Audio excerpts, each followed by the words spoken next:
In the past, the island of Kosrae thrived on a tradition that connected its people to the sea and the land, the building and use of traditional canoes. These hand-carved vessels were not just a means of transportation.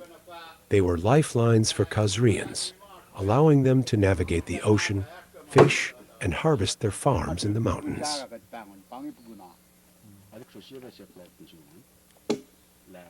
Building a canoe was an art, a skill passed down from one generation to the next. Using native breadfruit wood, Kosraean men would carve canoes designed for stability and speed, perfect for navigating lagoons, rivers, and open seas. The canoes were more than tools. They were symbols of community and survival. Men paddled them to reach their farms in the mountains, gather their harvests, and fish in the nearby waters.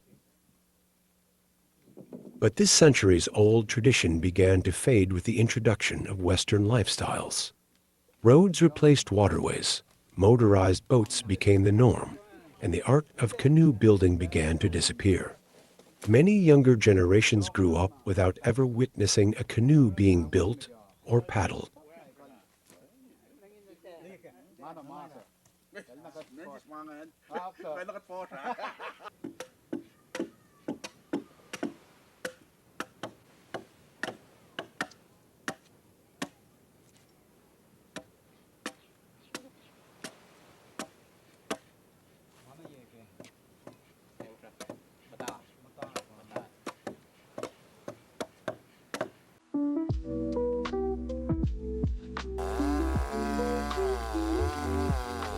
Today, however, there is a spark of revival.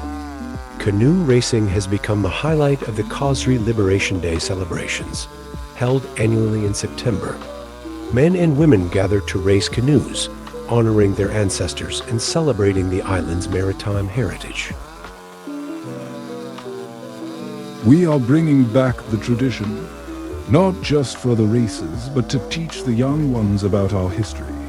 Building a canoe teaches patience, teamwork, and respect for the ocean.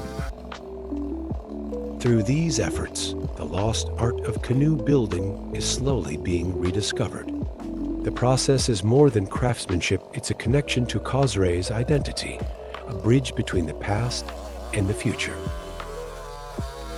The revival of traditional canoe building is a testament to the resilience of Kosrae's culture. As these canoes return to the waters, so too does the spirit of a people who have always thrived at the crossroads of the sea and the land.